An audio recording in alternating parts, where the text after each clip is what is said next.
Livro do profeta Daniel, capítulo 8, versículo 8. Então, o bode aqui é os gregos, né? A Grécia, tornou-se muito poderoso, Alexandre Magno, Alexandre o Grande. Mas, embora estivesse em pleno vigor, com 33 anos, né? Conquistou a terra, né? Seu grande chifre quer dizer poder, né?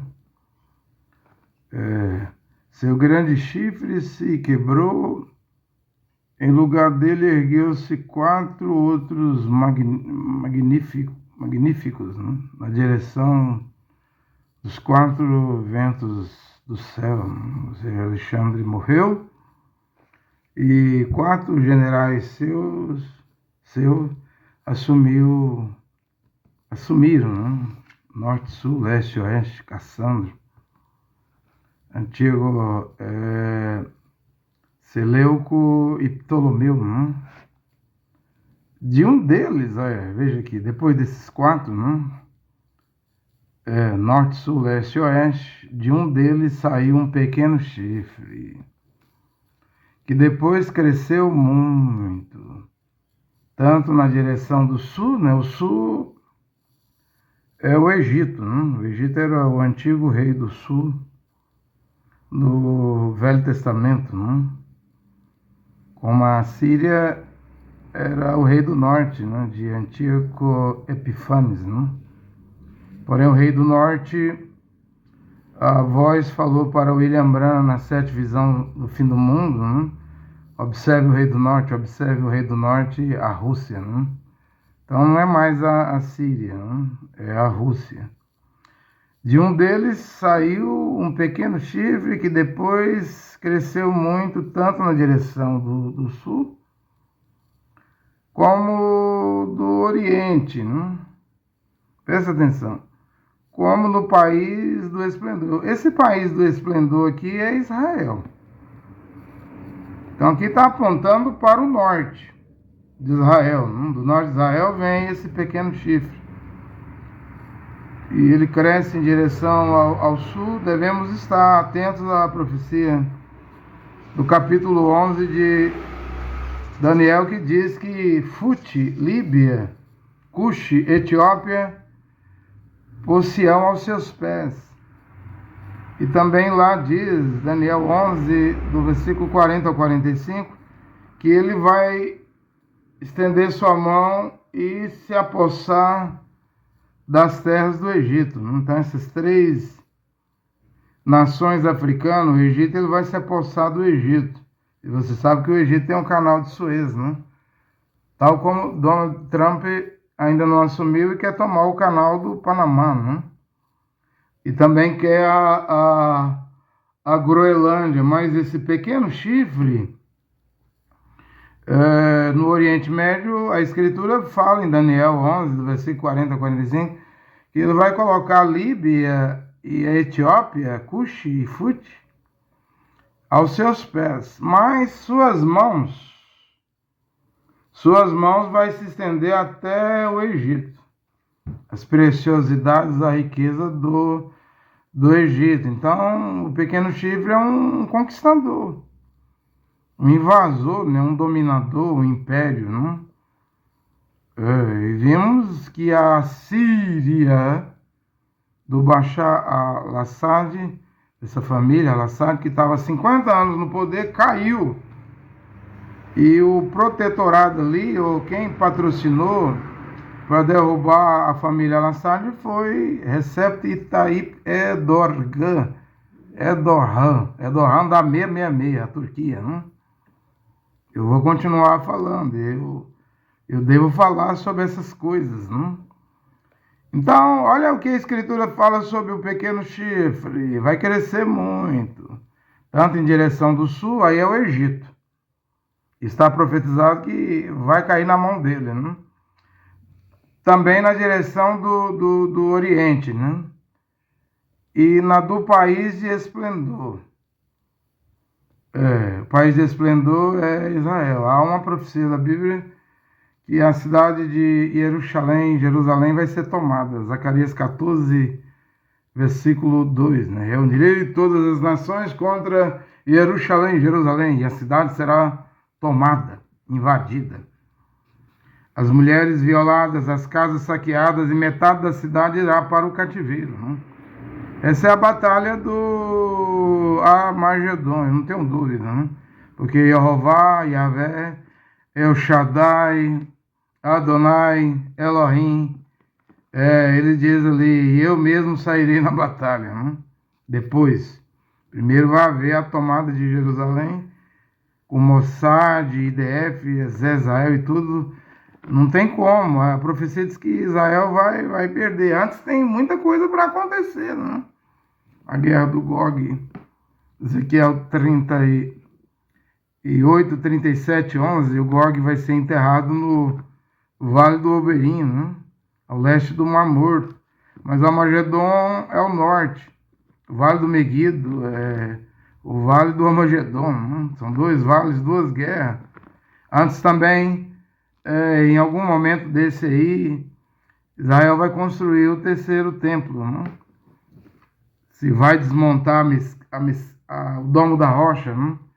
Ou se vai detonar o Domo da Rocha, eu não sei. Eu não vejo detonação do Domo da Rocha, porque se jogar um míssil ali, iria danificar ou até mesmo destruir a rocha sagrada, que era onde ficava a Arca da Aliança, né? O terceiro lugar, o Santo dos Santos, né? E eu não vejo Israel com vontade de danificar aquilo ali, que é um lugar santo, que o Mashiach e Yoshua disse em Lucas 21, Mateus 24, que sobre esse lugar santo estaria uma abominação desoladora, as mesquitas, né? Mesquita de Al-Aqsa, Domo dos Espíritos, e o domo da Rocha, né? Tudo pertencente ao Islã, mas tem um momento, há uma hora, que esse lugar sagrado retornará aos judeus, aos Yaldim, Rudim, aos hebreus. E para mim, esse será o sinal do arrebatamento, né? As versões da Bíblia diz que fala de alarido, voz de comando. Na minha Bíblia diz, dado o sinal, a voz do arcanjo e a trombeta divina, o mesmo Adon, Senhor, Adonai, descerá dos céus aos ares. Então os que morreram no Mashiach ressuscitarão primeiro, e os santos, Kadosh, que estiverem vivos naquela hora, naquele tempo, serão transformados e arrebatados juntamente com os ressuscitados, a encontrar Adon, Senhor, no hebraico, Adonai, nos ares, né? E assim sempre estaremos com Adonai, Adon, sempre com o Senhor. Esta é a hora que estamos esperando, né? Aguardando, já que Éfeso tem 117 anos, é a era mais curta. Laodiceia não será a era mais curta, mas uma era muito rápida, né? Ela já tem 119 anos e já sabemos, pela mensagem, as fitas de William Branham, que irmão Branham disse que o sétimo anjo, a sétima estrela, não era ele, né? O pequeno Willie colocou o nome Branham debaixo da sétima estrela. O anjo desenhou, em 1960, as 7 eras lá, diante de centenas de pessoas no tabernáculo. Pequeno Willie, em 61, 12 de janeiro, o irmão Branham fala uma mensagem, perguntas e respostas, número 12, referência 386, que o Willie, o pequeno Willie, o desenhista lá do tabernáculo, botou o nome Branham debaixo da sétima estrela, mas o irmão Branham veio e retirou o nome dele. O próprio irmão Branham retirou o nome dele e disse, eu não sou essa estrela, eu não sou esse mensageiro, eu não sou esse precursor, eu não tenho nada a ver com ele. Ele ainda virá. Tem 59 anos que o irmão Branham morreu, desde 24 de dezembro de 1965. Já deve estar aqui. Quem é ele? Onde está ele? O que ele está pregando? Como achar esse mensageiro? Deve haver um mensageiro e uma pregação, uma mensagem aqui agora. E esta mensagem deve ser a mensagem de restauração da palavra original, trazendo tudo aquilo que Paulo pregou. Tudo aquilo que Paulo pregou. Incluindo o véu, né? 1 Coríntios 11. Eu estava vendo alguém refutando o Kaku, que o Kaku é contra o uso do véu, né? E o Kaku autorizou as mulheres cortar o cabelo até o ombro, né? O Kaku se acha maior do que a Bíblia. O Kaku se acha maior do que Paulo. O Kaku trabalha de 3 maneiras, né? A primeira, quando ele vê que dá para mudar algo que ele disse errado na mensagem dele, ele muda. Embora ele diz que é infalível e não retifica nada. Eu estava vendo a mensagem Kaku 112. Quando ele pregou Kaku 112, eu estava lá na Costa do Marfim. Lá na Costa do Marfim, em Abidjan, lá em Catadi, né? Lá ele disse que a mamba picou a perna de William Branham. Eu fui ver no livro do Kaku, ele já alterou para a cobra amarela e preta do Canadá, né? Então, quando ele vê que ele errou, e ele retifica, só que ele não informa, né? Ele nunca dá o braço a torcer, a mão a palmatória, né? Ele diz que é infalível e não retifica nada, né? O livro do Kaku é todo remexido, para cima e para baixo, né? De ponta a ponta ele vai remexendo, mas o Kaku é a mamba africana e ele deve deixar o rastro da serpente, né? Ele tem que deixar o rastro da serpente. Exemplo 2, como é que o Kaku trabalha? Quando a profecia do Kaku cai por terra, como Kaku 105, né? O parágrafo do Kaku, a referência 4, 5, 6, 7. Ali Kaku disse que enquanto ele estivesse vivo, o clamor da meia-noite dele na África, a África não iria queimar em guerra. Mas em 2023 já tem 20 meses. Começou uma guerra na África, no país do Sudão, é africano.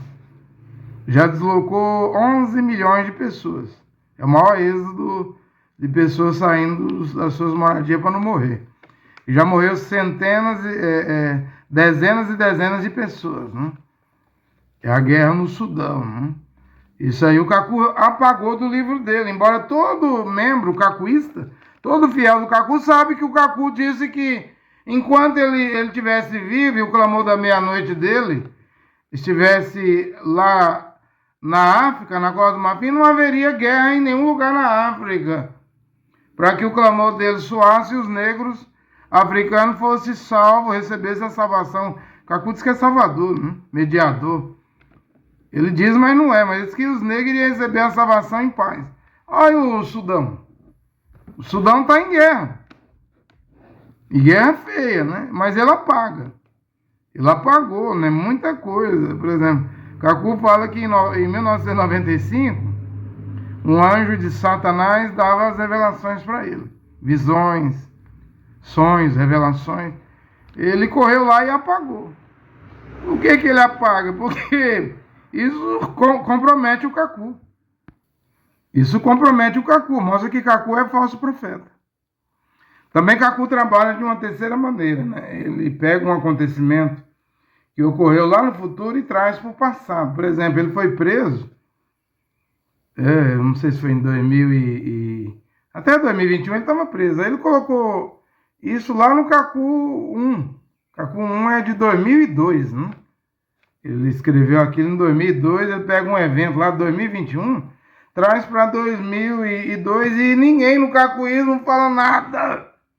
Todo mundo engole calado, porque na doutrina do Kaku, o Kaku diz que quem duvidar de um ponto da mensagem dele deve ser expulso para sempre.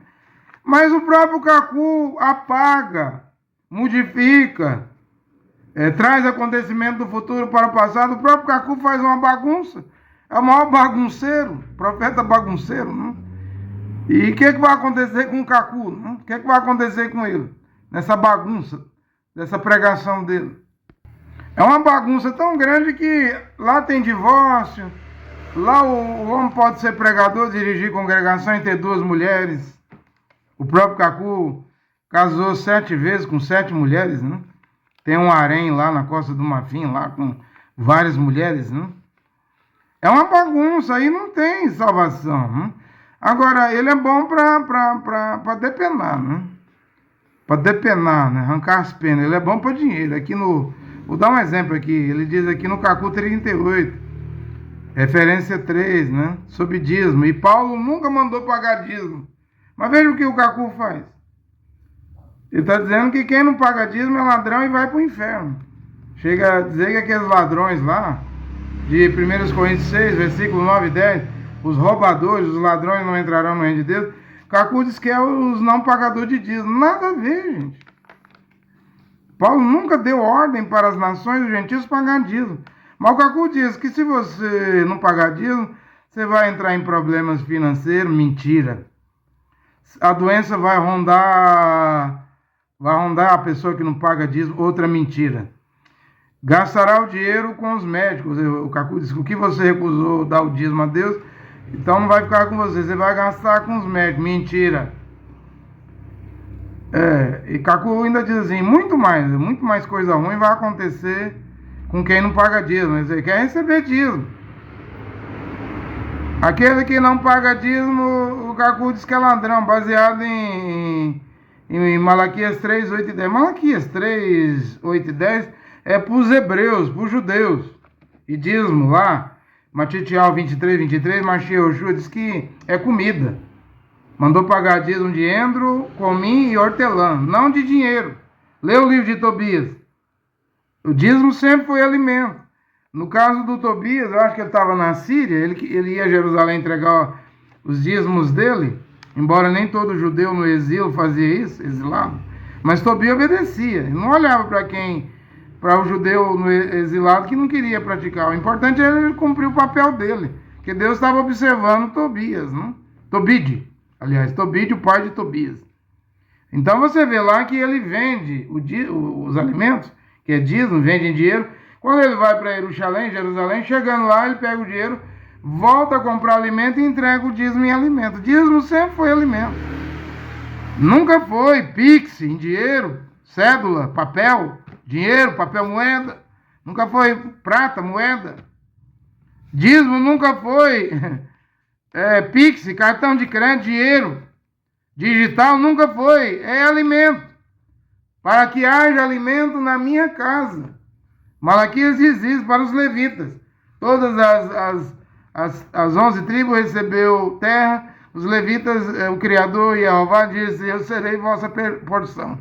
O dízimo a mim me pertence, mas eu darei a vocês, levitas. Por isso que em Hebreus 7,5, veja que o único lugar que Paulo fala de dízimo é em Hebreus, capítulo 7, versículo 5, que a carta não é para os gentios, é para o povo hebreu, de Israel, israelita, judeu, israelense, aldim, rudim. Os levitas têm direito de estabelecer e instituir o dízimo e receber dízimo do povo. Na carta aos hebreus, o único lugar onde Shaul, o apóstolo Paulo, fala dos dízimos. Depois não fala em lugar nenhum mais. Ele não manda em Éfeso pagar dízimo, em Colossos pagar dízimo, em Filipos pagar dízimo, em Tessalônica pagar dízimo, em Roma pagar dízimo, em Tessalônica, Colosso, Filipe, em Éfeso, em Atenas, em Corinto pagar dízimo. Só na carta dos hebreus, mas a carta dos hebreus é para o povo israelense, é para o povo hebreu, o povo ialdim, judeu, iudim. Dá para entender isso? Que vocês estão sendo depenados, católicos, protestantes, pentecostais, deuteropentecostais, neopentecostais, vossos pastores. Nesse trabalho de colher dízimo, eles arrancam a pena. Faz você virar uma galinha pelada, um galo pelado. Eles não ficam só em dízimo, não. Eles querem outras contribuições. E foi no segundo concílio de Macon, no ano 583, que a Igreja Católica Romana trouxe o dízimo. Eu já disse que a Igreja Romana não trouxe a circuncisão, porque tanto dízimo e circuncisão é antes da Torá do profeta Moisés, dos 613 mandamentos. E a circuncisão entrou como mandamento e o dízimo entrou como mandamento. Mas Paulo aboliu isso. Paulo não trouxe isso para os gentios, para as nações. Ele não aboliu para os judeus, os hebreus. Os hebreus devem pagar dízimo.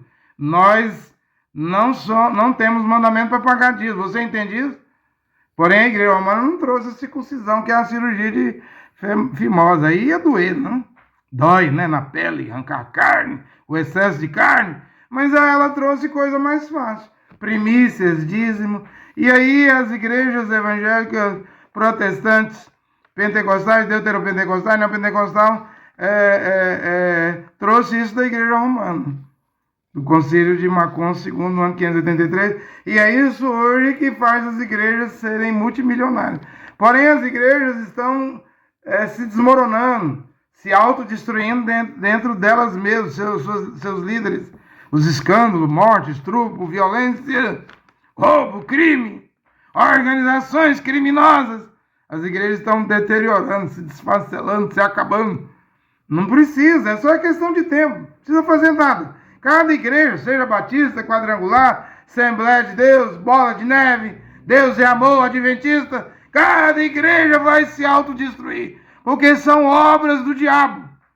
Bem que Deus usou homens, não? Como Lutero, de Lutero veio o luteranismo, como Wesley, de Wesley veio o metodismo, como William Branham, aí veio os tabernáculos, mas hoje não presta. Essas coisas aí funcionou quando esses mensageiros eram vivos, mortos. Você sabe que depois de morto e enterrado tem que se decompor, apodrecer. Então as igrejas estão, como fala no espanhol, podridas, né? Estão todas podres, sem vida, e estão em decadência, se autodestruindo elas mesmas. Não tem como controlar isso. Então, o véu está em 1 Coríntios 11, né? Diz que o homem não pode cobrir sua cabeça. Diz que se o homem deixar o cabelo dele comprido, desonra o Criador, né? Então o homem não pode pôr véu, né? Nem turbante, nada. O homem não pode cobrir a cabeça. Eu não vou usar um turbante, né? Já que Paulo diz que o homem não pode cobrir a cabeça. Mas uma mulher, ela tem que cobrir a cabeça com o véu, senão Deus vê ela com a cabeça rapada, né? Aos olhos de Deus, toda mulher casada que recusa usar o véu está careca. Eu já disse aqui que no bairro Mechiarim, lá em Jerusalém, Jerusalém, só as mulheres casadas usam o véu ao sair nas ruas, né? As noivas trançam o cabelo. Eu sou contra, porque Paulo proibiu a mulher trançar o cabelo. E as solteiras o cabelo solto, né? Estou de acordo, né? Eu vou falar onde a Bíblia falou, e onde a Bíblia falou, eu devo me calar, mas eu vendo alguém indo além do que está escrito, passando o que está escrito, eu devo trazer o que está escrito para corrigir isso, né? E eu vi alguém refutando, porque o Cacu é contra o uso do véu, e o Cacu autoriza cortar o cabelo até os ombros. Eu não autorizo. Paulo diz que é vergonhoso uma mulher, 1 Coríntios 11, versículo 3 e 4, cortar o cabelo, né? E se é vergonhoso ela cortar o cabelo e rapar a cabeça, que ela põe o véu, a cobertura. Aí ele diz aqui, ó, se o termo cabeça coberta se refere ao cabelo, o homem teria que usar a cabeça rapada. Então, o cabelo não é o véu. Tanto que o homem, olha aí, se o termo cabeça coberta se refere ao cabelo, o homem teria que usar a cabeça rapada. Porém, a Bíblia proíbe o homem usar o véu. Ele diz que é um sinal dos anjos. 1 Coríntios 11, 10 é sinal dos anjos e mostra que a mulher está dependendo do homem. Em outras palavras, a mulher está debaixo da autoridade do seu marido. Sem o véu, a mulher é insubmissa, né? Já mostrei aqui no tempo do Império Romano, o Suplício Galo, o cônsul lá do Império Romano, deu carta de divórcio para sua mulher, porque ela se atreveu a sair na rua sem o véu, né? Sem o véu, né? Aí o refutador, ele é a favor do véu, mas ele estava refutando o Cacu, estava olhando esse blog. Porém, ele fala que o véu antes era um sinal de honra, mas hoje já não é sinal de honra. Por que ele disse isso? Claro que é o sinal de honra hoje. Hoje o véu, olha a palavra do refutador, hoje o véu não é sinal de honra. Isso não é usado nas igrejas. Não é usado nas igrejas porque as igrejas estão em apostasia, em rebelião. O véu ainda hoje é o sinal de honra, porque passará os céus e a terra. Mashiach, Yoshua disse, minhas palavras não passarão. Matitial, Mateus 24, 35. E Paulo disse que o mundo, os segredos dos homens ocultos e das mulheres, será julgado segundo o evangelho de Paulo. Aos Gálatas 1:8, se alguém, ou nós mesmos, ou um anjo descendo do céu pregar evangelho diferente do que já foi pregado, considere amaldiçoado, anátema, maldito. Como o véu não é sinal de honra hoje, esse refutador está mal. Como que uma pessoa tem coragem de ler o que está escrito na Bíblia, defende e depois vem e diz que passou o tempo? Eu não acredito que passou o tempo, não. Por quê? Porque nós estamos no tempo da graça, da dispensação da graça. Era lá em Corinto, lá na primeira era, Éfeso, é o tempo da graça em Esmina, Pérgamo, Tiatira, Sardes, Filadélfia. E hoje, na última era, 2024, 119 anos de era de Laodiceia, é o tempo da graça. O que foi exigido lá em Corinto, Paulo disse que era para todas as igrejas, não? E que os irmãos não discutissem com quem quisesse criar caso. Mas hoje as igrejas, aliás, não era nem igreja lá no tempo de Paulo, deixa eu corrigir, era Kenessian, congregação ou Querrilá, não? Foi a igreja católica que mudou o termo Querrilá, Kenessian, hebraico, para eclesia no grego, igreja, não? Aí hoje todos os cristãos se chamam de igreja, mas como estamos voltando à palavra original, então vamos falar a verdade. A Kenessian e a Querrilá, aquela comunidade lá, do primeiro século, usavam véu. E como hoje é o de volta à palavra original, deve nascer de novo uma Querrilá, uma Kenessian com as mulheres casadas, as casadas, usando véu. E eu sou contra o que os ultra-ortodoxos fazem em Jerusalém lá, aqueles judeus lá que obrigam as noivas a trançar o cabelo. Tem um grupo lá no bairro Mexiarim, lá, ultra-ortodoxo, que obriga a mulher a rapar a cabeça no dia do casamento e usar peruca, não? Eu também sou contra. É vergonhoso a mulher cortar o cabelo e rapar a cabeça. Acredito que naquele lá que está surgindo, deve surgir, o véu vai estar na cabeça das mulheres.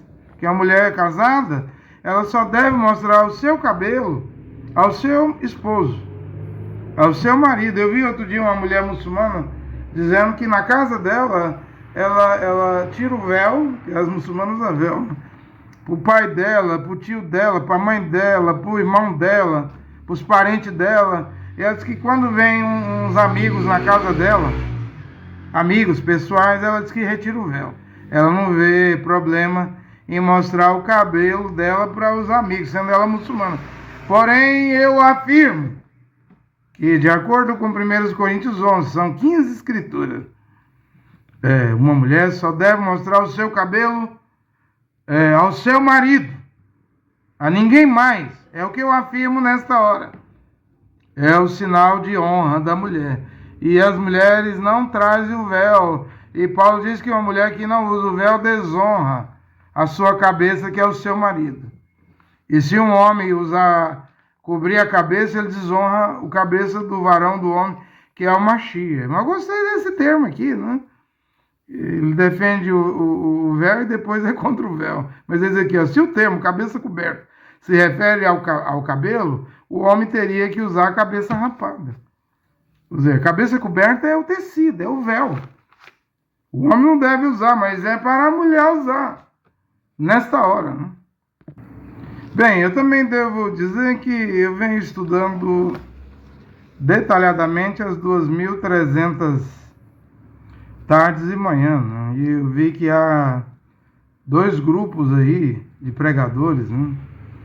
Uns defendem que representa 2.300 anos, né, ou dias, e há uma ala que divide as 2.300 tardes e manhã no meio, que dizem que havia sacrifício de manhã e de tarde. Aí eles dizem que seria 1.150 dias. Então é confuso. É confuso, né? Porque se eu for pregar isso, tem que pregar corretamente, né? E aqui é dito em Daniel, acho que é 8:26, é isso que eu notei. A visão das tardes e as manhãs, tal como foi dita, é verídica. Tu guardas silêncio sobre a visão, pois ela se refere a dias longínquos. Você está para muitos dias, né? Quer dizer, não fala que a visão se refere ao tempo do fim, ao fim dos dias, mas há muitos dias. Não vou ler aqui o versículo 26 em outra linguagem, para você entender. Você ouviu a verdadeira explicação dos sacrifícios da tarde e da manhã, que é as 2.300 tardes e manhã. E o que quer dizer a visão que você teve, Daniel? Pois ainda vai demorar muito tempo até que ela se cumpra, né? Então, eu não sei se Daniel é uns 500 anos antes do Mashiach, Yehoshua ali, que veio para morrer na cruz e ressuscitar ao terceiro dia, mas é dito aqui a Daniel que esta visão das 2.300 tardes e manhã vai demorar muito tempo para se cumprir. Como é dito aqui em Daniel 8,14. Eu estou usando outra linguagem das versões da Bíblia para você entender. Tudo isso vai acontecer depois de 2.300 tardes e manhã. Durante esse tempo não serão oferecidos os sacrifícios, né? Aí tem aqueles que pregam que isso ocorreu no tempo de Antíoco Epifanes, né, o rei do norte da Síria, no Velho Testamento, que sacrificou porcos. Sacrificou um porco lá no altar, né, do templo, né, no templo dos Macabeus, e pôs a estátua de Zeus, né, os aldinhos judeus adorar, né? Bem, eu procurei ver o que o Mambrana falava sobre essas 2.300 tardes e manhã. Até aqui não achei nada, né? Estou só fazendo aqui esse resumo para mostrar que eu estou preocupado, né, em pregar sobre isso, mas pregar de uma forma correta, né? Então eu vou falando coisas e voltando às vezes a assuntos que eu já falei, né? Porque eu quero que a coisa fique clara, né? Simplesmente eu quero que a coisa fique clara. Por exemplo, aí na era de Éfeso, o livrinho das 7 eras, de William Branham, tem um lugar lá que ele fala sobre o ciclo da vida e da morte. A vida, o avivamento, e a morte do avivamento. O Mambrana diz que nunca falha. Ele diz que nunca vai falhar esse ciclo. Então ele fala que um avivamento vem numa geração que é 40 anos, né? Como havia lá no tempo de Israel, lá, dos juízes, né? Em Israel, lá vinha um avivamento numa geração, né? No livro de Juízes você pode ver isso.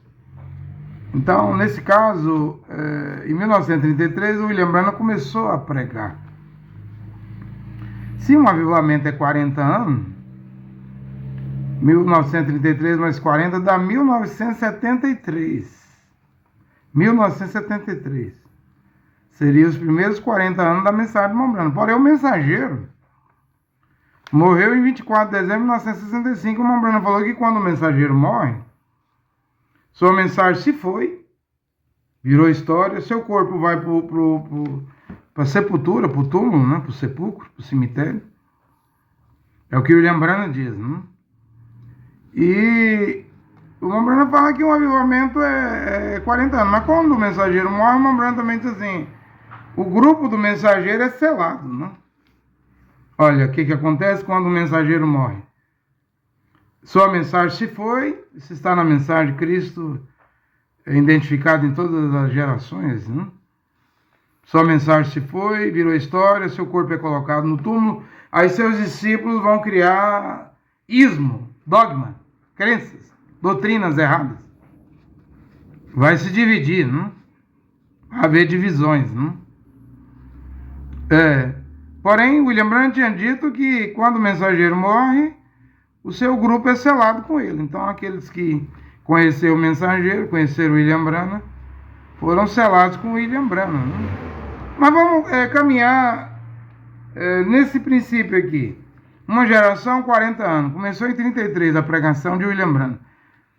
Então esse avivamento deveria ir até 73, né? Embora o irmão Branham morreu, quando ele morreu aconteceu tudo isso aí que ele disse que ia acontecer. A mensagem viraria história, o corpo dele iria para o cemitério, mas quem conheceu William Branham, seu grupo foi selado com ele, né? Mas vamos correr com isso aqui, ó, 40 anos, 73. Então, em 1973, cumpriu 40 anos, mesmo com a morte de William Branham, com a mensagem dele virando história, né? Vamos lá. Então, de 1973 para mais 40 anos, dá 2073 mais 40 anos, 2013. É a segunda geração. Na segunda geração, William Branham falou na era de Éfeso que o fogo se extingue na geração seguinte. Se extinguir, eu entendo que é apagar. Eu vi um pregador explicando isso que o irmão Branham falou, porque nós não estamos em 2013, nós estamos em 2024. Nesse caso, os 80 anos, 40 anos de 1933 a 73. Mais 40 anos que 80, de 73 a 2013. Já se foi 2 gerações. 2013 mais 40 anos vai dar quanto? Vai dar de 2013 a 2053. Então nós estamos na terceira casa aqui, na terceira geração. Porque faz 91 anos, desde 1933, que o William Branham começou a pregar. E a cidade de Goiânia aqui foi fundada em 24 de outubro de 1933 por Pedro Ludovico Teixeira. Então Goiânia seria um cronômetro, né? Se eu quero saber quantos anos tem a mensagem de William Branham, é só eu saber quantos anos tem a capital aqui, a cidade de Goiânia, capital do estado de Goiás. Porque Goiânia foi fundada no mesmo ano em que irmão Branham começou a pregar, em 1933. Como Goiânia tem 91 anos, a mensagem de irmão Branham tem 91 anos. Então a mensagem de irmão Branham está na terceira geração.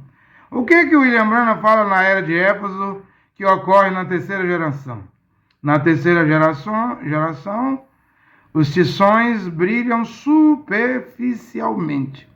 Então, qualquer um hoje, com 91 anos de mensagem de irmão Branham, na terceira geração, do ciclo da vida do avivamento e da morte do avivamento, qualquer um que esteja pregando a mensagem de William Branham, Luiz Mendes, Adil, Adalto, Jonas Pimentel, Sebastião Machado, Jair Flores em Manaus, Luiz Mendes em Araçatuba, Francisco Rodrigues de Melo em Curitiba, Sandro aí, que é o pastor que prega a mensagem de William Branham em Natal, foi eu que ganhei ele, né? Quando o Joaquim me enviou para o Rio Grande do Norte em 96. Então vocês estão brilhando superficialmente. Você sabe o que é uma coisa superficial, não é profundo, está na superfície. Ou seja, embaixo não tem vida, embaixo não tem brasa acesa. O irmão Branham diz que o avivamento é nos 40 anos. Com 80 anos, segundo 40 anos, que vai dar 80, o fogo apaga.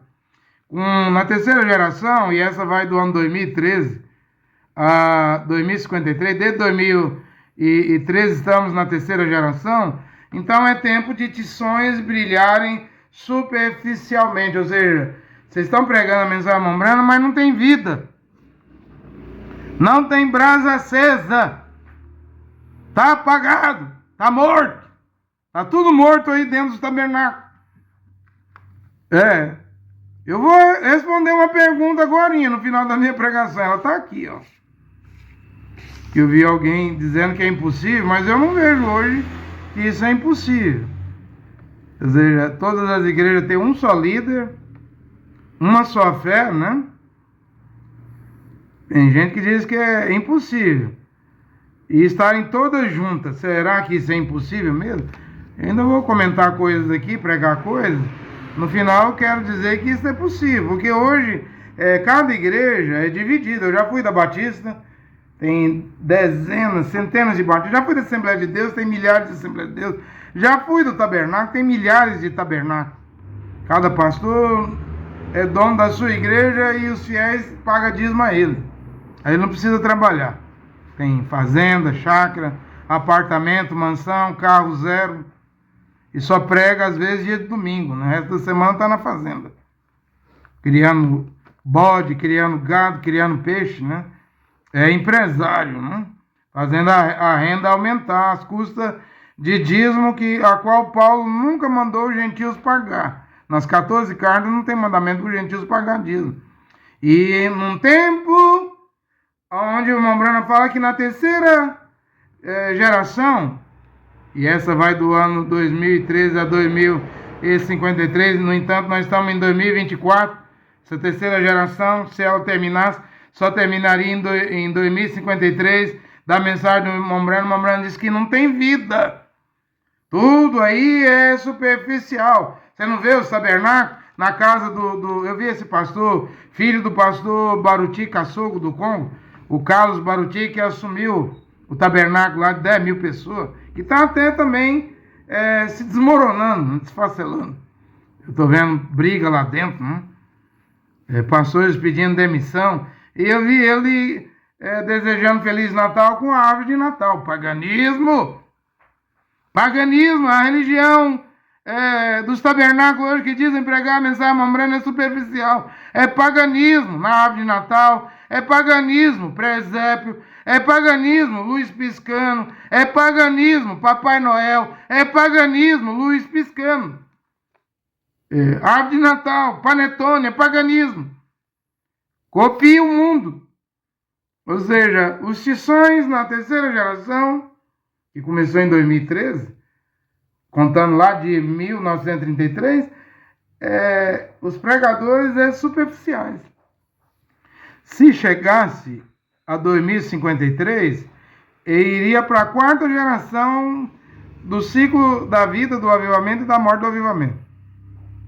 Seria de 2053 a 2093. Aí o Mombrana diz, pode ser que não haja nenhum sinal do fogo original. Então eu quero que vocês que estão na mensagem Mombrana entendam isso. Como a Mombrana começou a pregar em 33, em 73, 40 anos. Em 2013, 80 anos, segunda geração. Como estamos em 2024, vocês estão dentro da terceira geração, desde 1933, e tudo aí dentro dos ismos, tabernáculo, seja do Pedregal, de Goiânia, de São Paulo, do Piauí, do Rio Grande do Norte, de Recife aí, com César Augusto, de Cuiabá. E pode ser lá em Londres, Jeffersonville com José Brana. Pode ser no Canadá aí com Biscal, né? Ou Johannesburg, África do Sul, com Edgar Roscoe. Tudo é superficial. Não foi eu que disse, foi o William Brana. Vossa religião é superficial. E veja só, com esses escândalos que houve aqui em Goiânia, aqui com Joaquim Gonçalves, quantas pessoas do tabernáculo hoje não estão mais em igreja nenhuma? Não quer saber de religião e de igreja. Odeia religião, odeia a igreja. Alguns viram até agnósticos. Não acredita mais em Deus. Viram ateus, alguns não, muitos. Chega a dizer, eu perdi 10, 30 anos da minha vida lá com Joaquim no tabernáculo. Perdi a minha adolescência, a minha juventude no tabernáculo. Eu digo assim, da minha parte, eu com 15 anos de idade fui para Batista. Em outubro de 1988, aqui na Vila Pedroso, em Goiânia.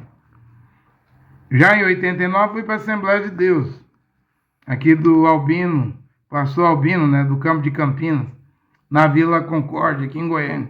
Fiquei lá quase 7 anos. Depois, em 95 a 2012, quase 17 anos, fui para o tabernáculo. Estive lá no tabernáculo. Aí depois, de 2012 a 2022, estive no Cacu, o Felipe me expulsou. 10 anos no Cacu. Eu vou dizer assim, que esses 30 e tantos anos em Batista, Assembleia de Deus, tabernáculo, Assembleia de Deus quase 7 anos, tabernáculo quase 17 anos, Cacu 10 anos, eu vou dizer que para mim foi uma escola. Eu digo isso até hoje para meus filhos. Eu tenho 4, 3 homens e uma mulher, e uma filha, né? E nenhum está em igreja nenhuma, e não quer saber de igreja. E é revoltado. E eles dizem, o que o senhor ganhou? O senhor ganhou o que com isso? Em dirigir igreja, em viver no Nordeste quase 23 anos? Eu respondo para meus filhos, né?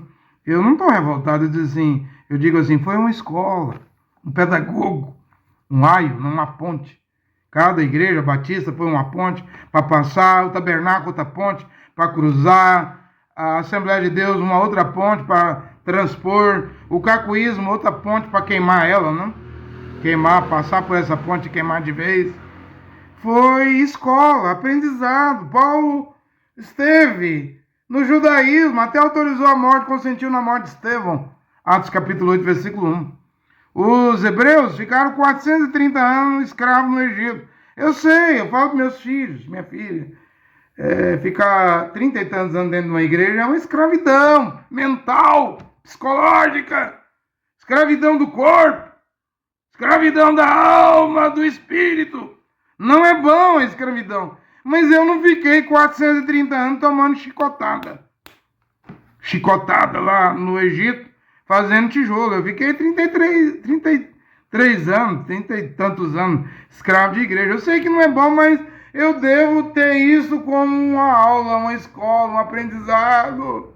Porque Paulo disse que o judaísmo foi um aio, uma ponte, um pedagogo, uma escola onde ele aprendeu muito.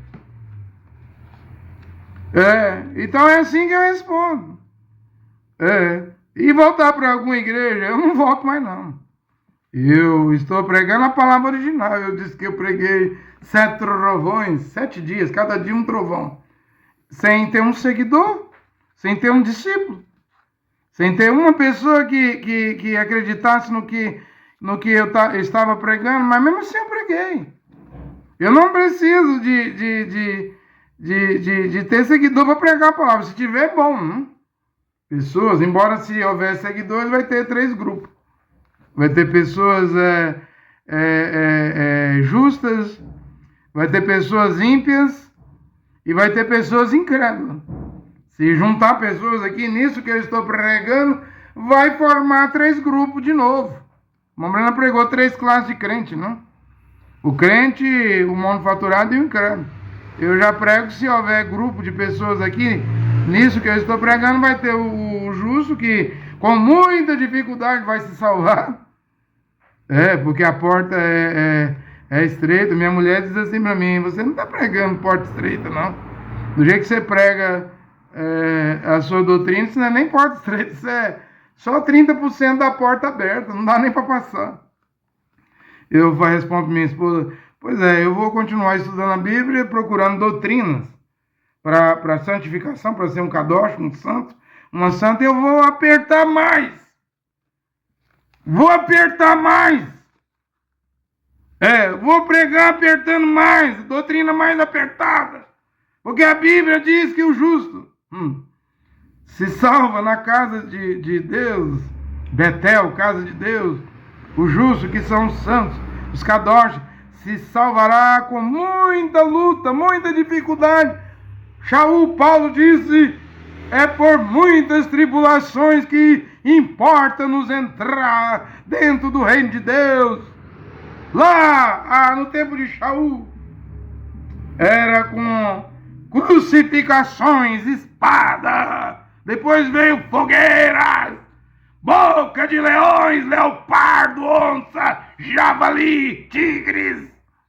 Ainda não há perseguição aqui agora. Ainda não há perseguição. Mas que a porta tem que ser estreita, tem que ser estreita. Eu vou procurar mais doutrinas que falam da santificação, Hebreus 12, 14, sem a qual ninguém verá o Senhor, para apertar mais essa porta, né? Que afinal de contas eu não prego dízimo. Eu estou pregando aqui agora no meu salão de cortar cabelo, né? Eu tenho lutado para trabalhar, para conseguir o meu alimento. Não viver às custas dos outros, né? Não ser pesada nenhum. Eu não tenho nem irmão e nem irmã que crê, mas se tivesse irmão e irmã, eu não deveria ser pesado aos irmãos. Paulo disse que trabalhava de dia e noite, e com o suor do seu rosto ele conseguia os seus bens materiais, o seu alimento. E ele deu ordem para que qualquer irmão que não trabalhasse e que também não comesse. Não tomasse café da manhã, almoço, lanche e janta. Paulo chegou a dizer, corte a comunicação com irmãos preguiçosos que não trabalham. Não vire inimigo deles, mas corte bom dia, boa tarde, boa noite. Corte a comunicação, para que ele tenha vergonha e vá trabalhar, porque foi Deus, Jeová, que disse que o homem com o suor do seu rosto, vai conseguir o alimento, o sustento. Sua esposa fica em casa, criando as crianças, né? E o homem, com o suor do seu rosto, traz o mantimento. Traz o material de escola, o material vestuário, traz o alimento. É assim que a Bíblia diz, não se pode fugir desse padrão. Não se pode fugir desse padrão.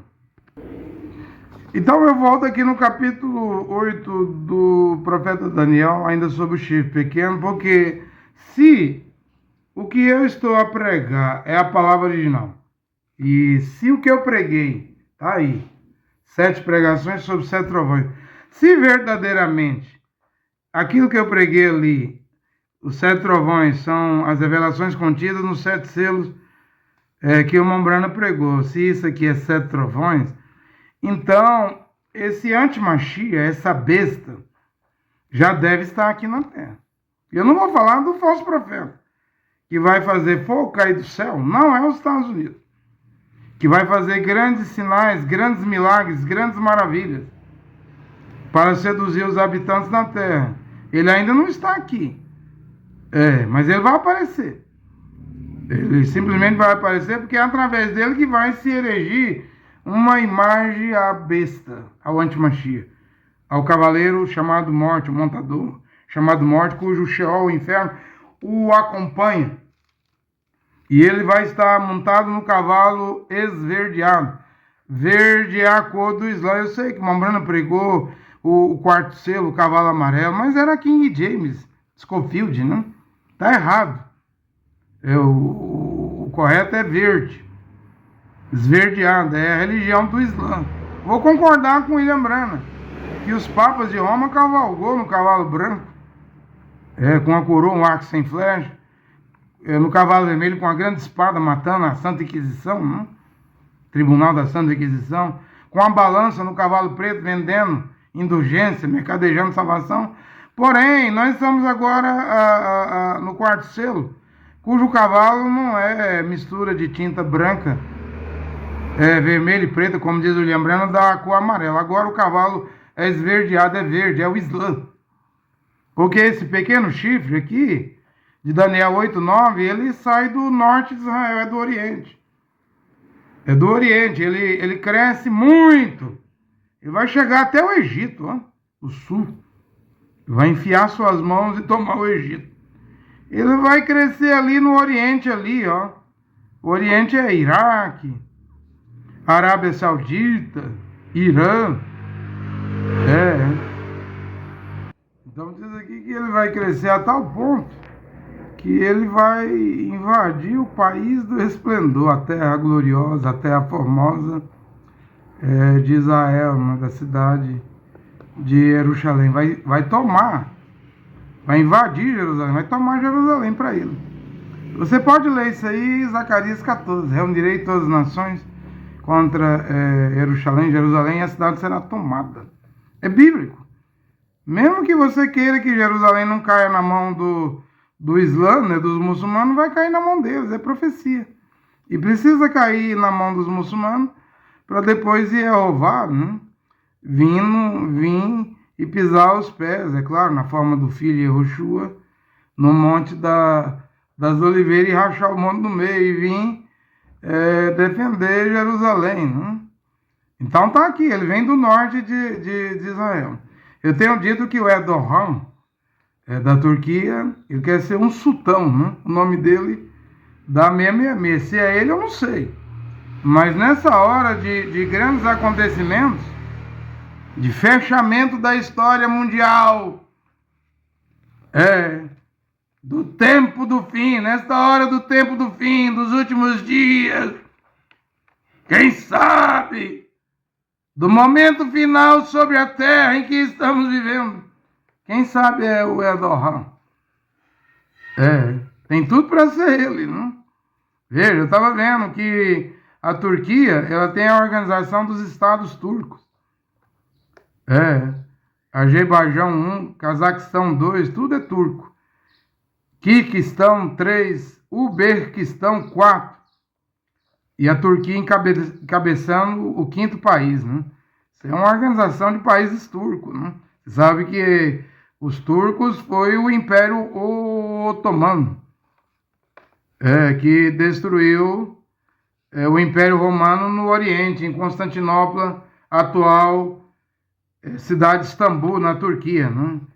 Foi para lá que Constantino foi no ano 325. A igreja de Santa Sofia, viu, seguidor da mensagem Mombrana? Foi no Oriente. Santa Sofia existe até hoje, a igreja lá. Ó. Em Istambul, na Turquia, Istambul tem 7 colinas, cada colina uma mesquita. E desde 2020, quando Erdogan, e o seu nome da 666, virou presidente da Turquia, ele fez a Santa Sofia, que era museu da Unesco, Patrimônio da Humanidade, voltar a virar mesquita. Por isso que eu estou dizendo que se é o Erdogan, se os judeus fizerem o terceiro templo, ele é capaz de ir lá, em Jerusalém, que ele está crescendo, o Erdogan, e botar, como diz a Bíblia, na nave do templo, colocar um terror, uma abominação. Ele é capaz de fazer isso. Porque desde 2003, como primeiro-ministro, ele já construiu 15 mil mesquitas na Turquia. Porque a religião do Islã é boa para ele, né? E eu estava vendo ele discussando contra o LGBT, contra as lésbicas homossexuais na Turquia. Uma mulher para ser lésbica, um homem para ser sodomita, só dentro de casa, escondido, né? Não pode se expor. Porque é um país linha dura. É um país islâmico, né? E você viu aí que a Ucrânia fechou o gás, a torneira do gás, a encarnação do gás russo que ia para a Hungria, Bulgária, para a Europa, né? E agora o Nord Stream, que ia levar gás pelo, acho que é o Báltico, né? Pelo oceano, a Alemanha, a Europa, foi sabotado, foi destruído. E o Vladimir Putin, russo, da Rússia, só tem uma torneira, uma encarnação para gás. Russo para a Europa é o Turco Stream, o Turco Gás, ou seja, o gás russo, o gás do Vladimir Putin, está nas mãos do Erdogan, tem que passar pela Turquia. Veja que ele está a ficar poderoso, simplesmente está a ficar poderoso. Não sei se ele é o pequeno chifre, eu não posso afirmar nada, eu devo pregar. Quem deve confirmar o que eu estou a pregar é o Criador. Se você vai crer ou não vai crer, não é problema meu.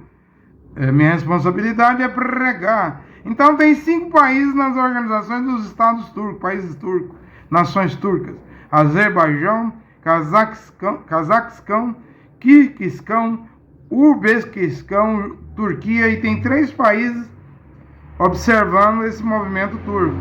Pode até entrar também aí, que é a Hungria, né? O Chipre e o Turquequistão, né?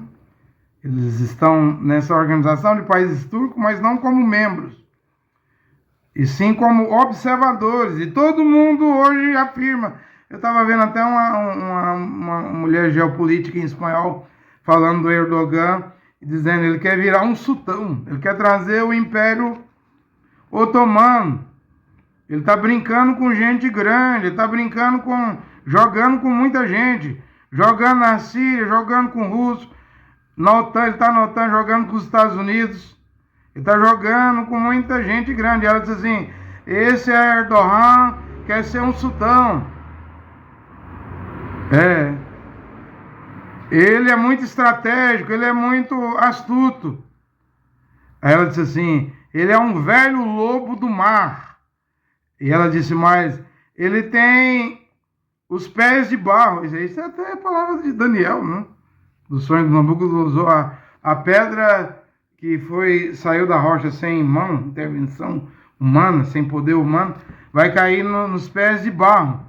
Ou seja, acho que ela nem segue a religião, essa mulher geopolítica, analisando o Erdogan,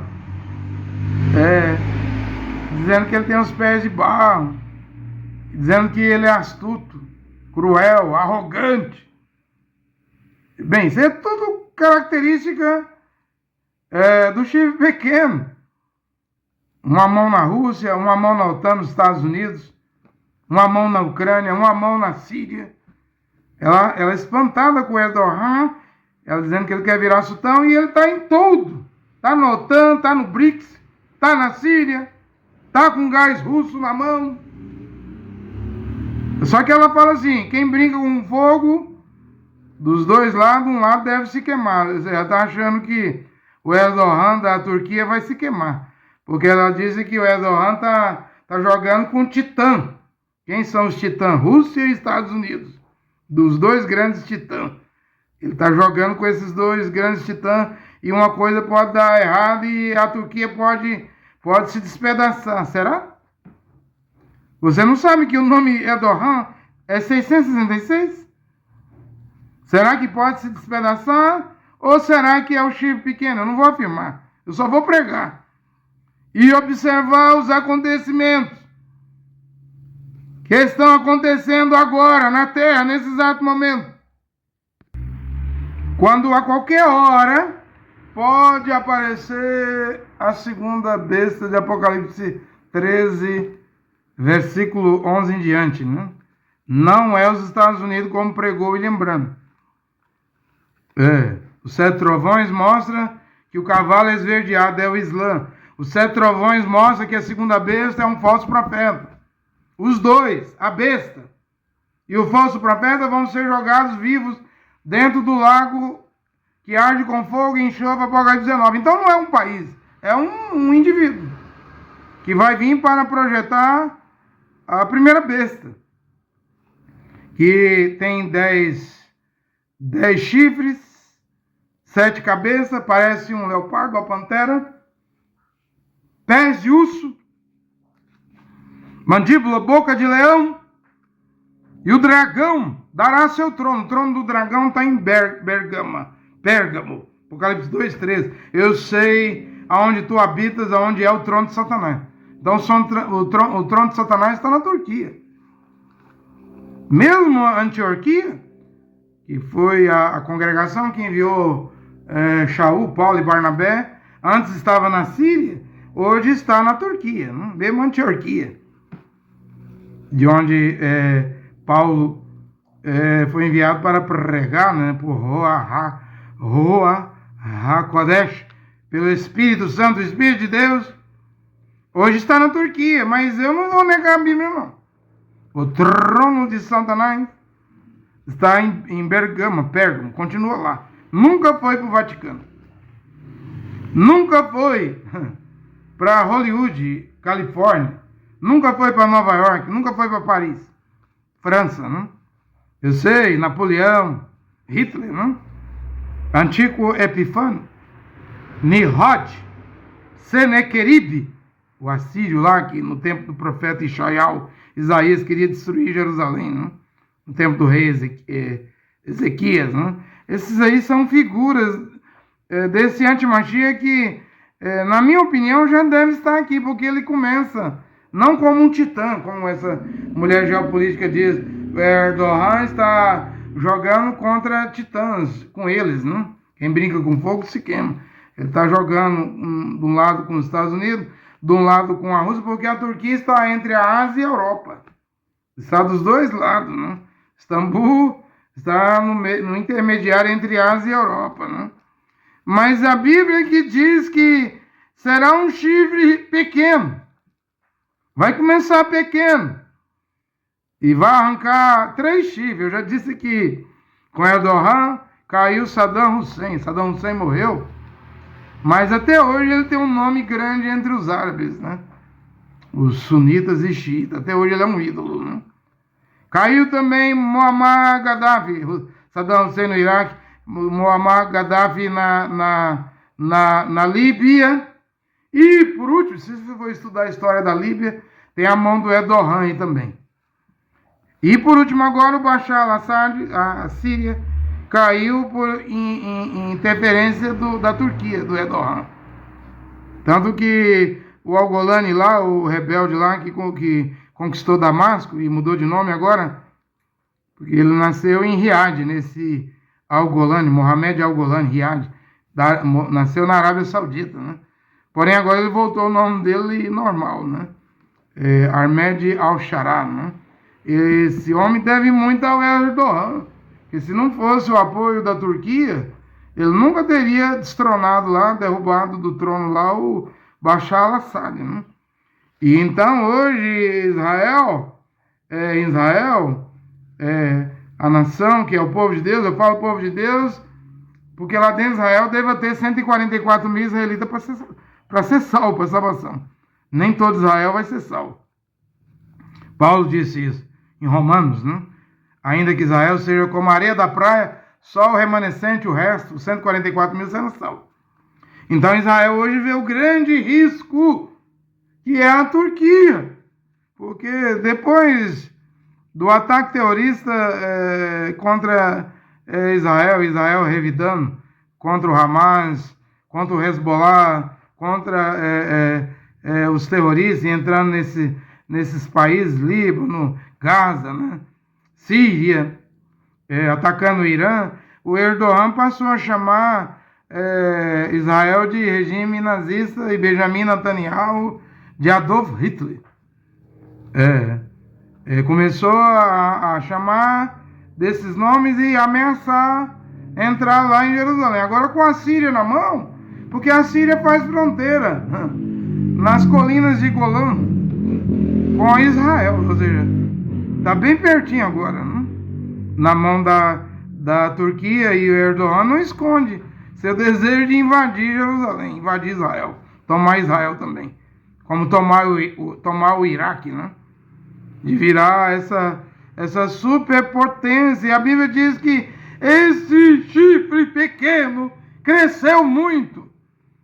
Não era um titã, era um chifre pequeno.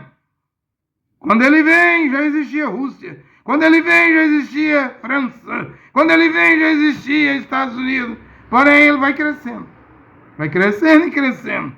Em direção ao sul, ao Egito. Em direção ao Oriente, ao Iraque, à Arábia Saudita, à Jordânia. E vai crescendo ao ponto de chegar a invadir o país do esplendor. A Terra Formosa. Quer dizer, invadirá Israel. Não é o que digo, é a Bíblia. E ele ergueu-se, olha o que a Bíblia diz, Daniel 8:10, e ele ergueu-se contra o exército dos céus, derrubando por terra parte do exército e das estrelas e calcando-as com seu pé. Ou seja, vai ser tão grande esse tiro pequeno, que Daniel diz que ele vai até contra os exércitos do céu, e derruba estrelas do céu. Então não é um ser pequeno, não é à toa. Não é por acaso que Apocalipse 13 diz que o dragão vermelho, dará a ele o seu trono, o seu poder e sua autoridade. Ou seja, aquilo que o Mashiach e Yahushua recusou, que Satanás diz, te darei os reinos do mundo, porque a mim me foi entregue. Se te ajoelhares perante mim, me adorares. Vai-te, Satanás, porque está escrito, só adorarás ao Senhor teu Deus, só a Ele prestarás culto. Porém, a Bíblia diz que esse dragão em Bergama, Turquia, Pérgamo, ele dá seu trono à primeira besta. A besta do mar, com 10 chifres, mas vai arrancar 3 chifres, 7 cabeças, 7 impérios. Egito 1, Assíria 2, Babilônia 3, Medos Persas 4, Grego 5, Romano 6, Otomano 7. E a Bíblia diz que uma dessas 7 cabeças feridas de morte será curada. Um desses 7 impérios volta. Deve voltar. É o que o Apocalipse diz. Ela vem com 7 cabeças, parecendo uma pantera, um leopardo, com pés de urso, boca e mandíbula de leão. Ou seja, mas não fala que essa besta tem dentes de ferro. Ferro é Roma. Então não tem nada a ver com Roma. Porque o dragão está na Turquia. Satanás, o trono de Satanás está na Turquia. E lá ele dá a besta, né? Também lá no Daniel 7 diz que tinha dentes de ferro, Roma, e garras de bronze, aí é os gregos. Porém, Apocalipse 13 não menciona as garras de bronze e nem os dentes de ferro. Então não tem nada a ver com grego, tem nada a ver com Roma. É o império do Oriente, é o cavaleiro do cavalo verde, esverdeado, é o Islã, é a religião do Islã.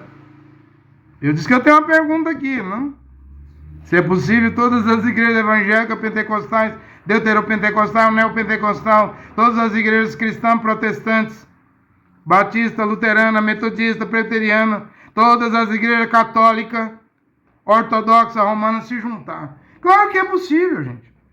Deixa essa besta do cavalo esverdeado, verde, o Islã, deixa ela crescer, deixa o falso profeta aparecer, deixa a pena de morte vir, pescoços, cabeças, pescoços serem degolados, para você ver se as religiões cristãs do Ocidente não se juntam contra a besta.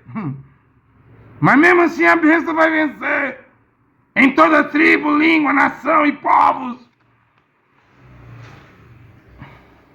Chegou-se a coisa, o pequeno chifre cresceu tanto que chegou aí contra os exércitos do céu e a derrubar estrelas. Né? Versículo 11, chegou mesmo a exaltar-se contra o príncipe do exército, abolindo o sacrifício perpétuo e arrasando o lugar do seu santuário. Agora, o terceiro templo ainda vai ser construído. Depois é que esse pequeno chifre vai colocar o terror, a abominação na nave do templo. Não, ele não vai destruir o terceiro templo, não. É como o Erdogan. Ele não destruiu a igreja de Santa Sofia, do imperador romano Constantino. Ele só fez ela virar uma mesquita. Abominação! Abominação! Sim, os judeus, de acordo com Daniel 9:27, vão conseguir levantar o terceiro templo. Mas a besta vai colocar uma abominação na nave do terceiro templo. O terceiro templo vem, gente. Lê Apocalipse 11. E quando ele for construído e matarem vaca vermelha, Deus enviará as duas testemunhas. Foi dado uma vara para medir o templo. Mede o templo. Então o templo vai ser erguido. E diz que o pequeno chifre aqui ele vai crescer e ele vai ir contra as estrelas, contra o exército do céu, vai derrubar a estrela. Você sabe quem foi que derrubou a estrela? Um dragão. Com a sua cauda. E ele está na Turquia, Bergama, Pérgamo. Creia ou não creia, você acredite ou não acredite, está diante dos seus olhos. É a Escritura Sagrada, a Bíblia infalível do grande El Shaddai, Todo-Poderoso, já tinha avisado. E você não crê, não? Você está esperando o quê? Espera mais um pouco então, se você quer esperar. Você vai ver esses acontecimentos vir, a engrenagem todinha funcionar. Chegou mesmo a se exaltar-se contra o príncipe do exército. Vai abolir o sacrifício. Ainda vem o terceiro tempo. Vai arrasar o lugar do seu santuário. E o seu exército, sob o sacrifício, ele pôs a iniquidade e derrubou por terra a verdade. Você sabe que Antíoco Epifanes, ele fez sacrificar um porco no altar lá no Santo dos Santos, lá, no tabernáculo, lá no templo. Ainda era o templo de Salomão, não, que Nabucodonosor destruiu, mas Zorobabel, Neemias, Esdras reedificaram. Porém, esse pequeno chifre, ele não vem com porco não, gente. Ele pega igreja, ele pega sinagoga, faz virar mesquita. Como Machia disse em Matitial 24, Lucas 21, que não haveria pedra sobre pedra que restaria do segundo templo, né, de Herodes, né? Tudo vai ser derribado e no lugar santo vai se colocar uma abominação desoladora. Ora, não tem lá a mesquita de Al-Aqsa, o domo dos espíritos e o domo da rocha? O monte Sião, o topo, o monte Moriá, não pertence hoje ao mundo árabe. O mundo não é só árabe, não, xiita, sunita. Pertence aos curdos, pertence aos turcos. Curdo, turco, xiita, sunita, aos árabes. Claro que os judeus vão fazer um pacto por 7 anos e vai ser enganado, não? Vai ser até permitido ser construído o santuário lá, o terceiro templo. Mas esse pequeno chifre vai botar a abominação em cima da nave do templo. Versículo 12, o seu exército sobre o sacrifício, ele pôs a iniquidade e derrubou por terra toda a verdade. E teve êxito naquilo que empreende. Versículo 13, então ouvi um santo a falar, e o outro santo disse àquele que falava, até quando virá a visão do sacrifício perpétuo, da desolação, da iniquidade e do santuário, da legião calcada aos pés? E ele respondeu, até 2.300 tardes e manhãs. E então será feita a justiça ao santuário. É o que eu estou estudando. Estou estudando as 2.300 tardes e manhãs. Já estou até começando a falar delas, né? Depois, se o Criador fizer graça, der graça, não tiver compaixão, então poderá ser pregado como é. Mas é dito aqui, tudo isso vai acontecer depois de 2.300 tardes e manhã. Durante esse tempo, não serão oferecidos sacrifícios. Nós sabemos que desde o ano 70 o templo foi destruído, não? São quase 2.000 anos, não? Mas quando Mashiach morreu na cruz, o véu do templo se rasgou de alto a baixo, não? Ou seja, ele, segundo Hebreus, ele entra no santuário lá em cima, com o seu sangue, o sangue do Emanuel, do filho de Hakodesh, do Espírito de Deus, o Filho do Criador, e fez um só sacrifício. Então podemos dizer aí que, se for na base do véu do templo se rasgando, foi o ano 33, está chegando a 2.000 anos, né? Se for na base do ano 70, quando se destruiu o templo de Herodes, então também tem quase 2.000 anos. Tudo isso vai acontecer depois de 2.300 tardes e manhã. Durante esse tempo, não será oferecido sacrifício. Filho do homem, Daniel, filho do homem, fica sabendo que a visão se refere ao tempo do fim. Então eu estou a pregar essas coisas, não, que deve ser pregada. E para terminar aqui, muitos cristãos, eu vou chamar de cristão, um homem da Assembleia de Deus e mulher é cristã, um quadrangular é cristão, um adventista é cristão, um batista é cristão, um universal é cristão, para mim é cristão. Todos vocês são cristãos. Desde o momento que vocês creem em Jesus, que é um nome latim, romano. Primeiro, os gregos transliteraram Yehoshua Mashiach para Jesus Christos. Veja, até o som. Yehoshua Mashiach para Jesus Cristo no grego não tem nada a ver. Não tem nada a ver. Depois, Jerônimo, no ano 492, a pedido do Papa Damaso, fez a Bíblia Vulgata, a versão Vulgata latim, tirou a letra O do Jesus, ficou Jesus. Aí, Jean Tricino, no ano 1524, mudou a fonética do I para o J, não? 500 anos atrás, já tem. Agora vai ser 501 anos, em 2025. Já passou de 500 anos, não vai passar de 500 anos. Aí de Jesus veio Jesus, né? Todo mundo que crê em Jesus é cristão. Seja adventista, mórmon, crê em Jesus, você é cristão. Mórmon, crê em Jesus, você é adventista, é cristão. Crê em Jesus, você testemunho de Jeová, é cristão. Você é pentecostal, deuteropentecostal, videira, Deus é amor, deuteropentecostal, Brasil para Cristo. Você é neopentecostal, universal, mundial, Sara Nossa Terra, videira, luz para os povos. Todos vocês são cristãos. Porque a mãe dos cristãos é a Igreja Católica.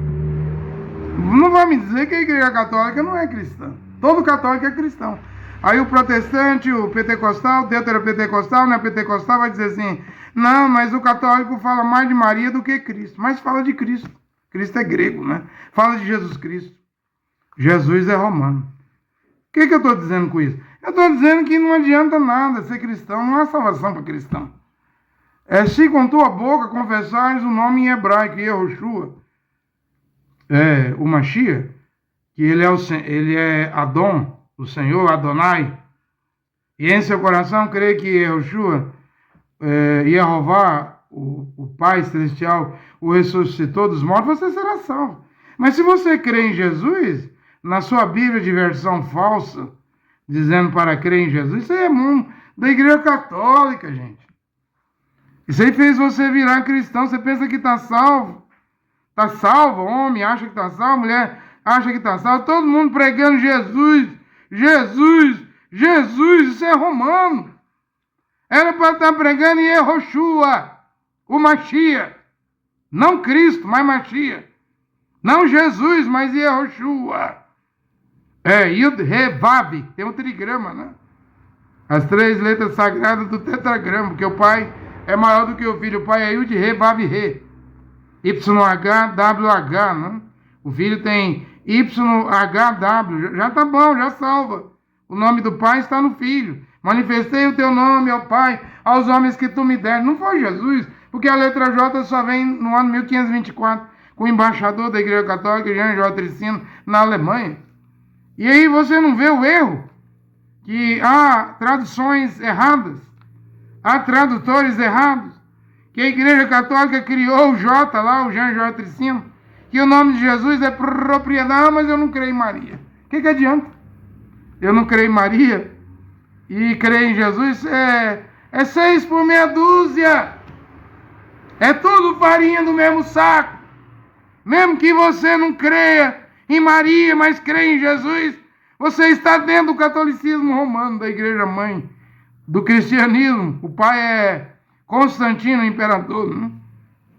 Quando Constantino, no ano 325, fez lá a Trindade, a doutrina da Trindade, obrigou a batizar em nome da Trindade, Pai, Filho e Espírito Santo, já não havia mais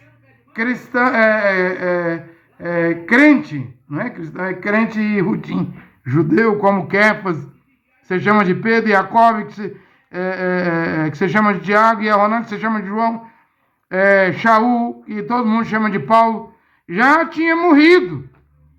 Já tinha morrido os aldinhos, os primeiros seguidores de Jerusalém, e Constantino, então, cria a Trindade no ano 325. Mas no ano 1524, cria a letra J, o nome de Jesus. E aí você não vai crer em Maria, né? Mas é o espeto e a brasa. É 6 por meia dúzia. É tudo farinha do mesmo saco, não tem como escapar do catolicismo romano crendo em Jesus. Você vai para o Vaticano, vai para o ecumenismo. Eu ainda vejo que todas as igrejas vão se juntar.